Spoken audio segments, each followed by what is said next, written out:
Hey guys, Jeff Lewis from Lewis Physical Therapy and Sports Rehab here. I want to go over today how you, as an athlete or if you're a parent, how your child or son can tell if what they're feeling in their elbow either after they're pitching or a couple days after they're pitching. If they can't really figure out whether it's pain or soreness, you're having trouble distinguishing between the two.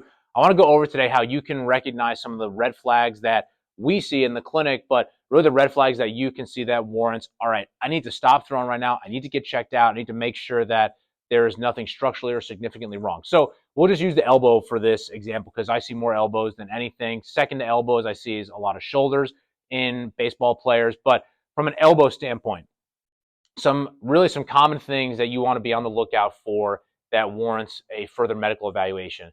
The first one is certainly you have any pain with throwing. And when I say pain in this case, I mean sharp stabbing pain. Dull ache is definitely something you want to be aware of, especially if it lingers after 2 to 3 days. But especially sharp stabbing pain, even if it's on, whether it's on just one pitch or if it's on multiple pitches, that's one of the big things.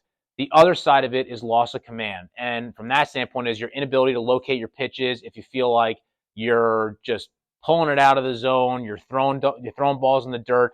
That command is another big thing, and a lot of times guys will just say, I just feel like I have no control over the ball. So that's another big thing that we want to be on the lookout for.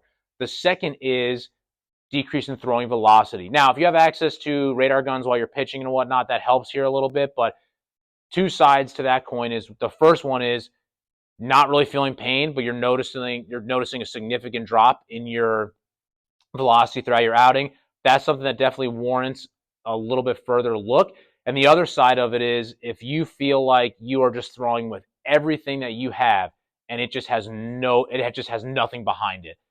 That is another side of it. So I'll typically see that in guys that are dealing with ulnar nerve issues where the nerve that innervates the muscles, some of the key muscles for throwing on the inside here, when that nerve is irritated, you're not going to be able to generate as forceful a contraction with it. So guys will feel like they have everything they can on that throw, but it just does not come out hard at all, especially on their fastball more than anything. So those are a couple of areas there.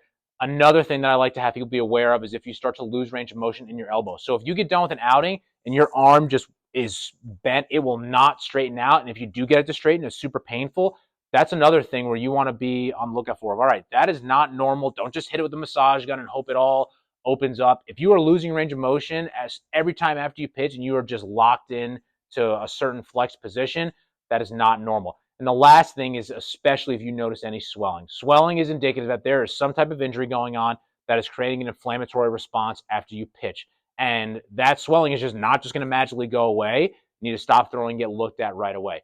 So to bring it all home, the biggest thing is the issue I see more often than not is guys will think, oh, I can just keep throwing through it, it'll get better. If there's one thing that just working through it typically does not get better with, it's throwing a baseball. So if you have pain with throwing, it is likely not just going to get better the more you throw. It's either going to stay the same or more often than not, it's going to get worse. So if you're a baseball player or a pitcher that's dealing with an arm injury, or you have a question just about certain other arm injuries versus others, go ahead and like and subscribe to our channel. We have a lot of content specifically dedicated to baseball players. If you have a comment or if you have a question specific to your situation, leave a comment below or check out some of our free resources below dedicated specifically to baseball players.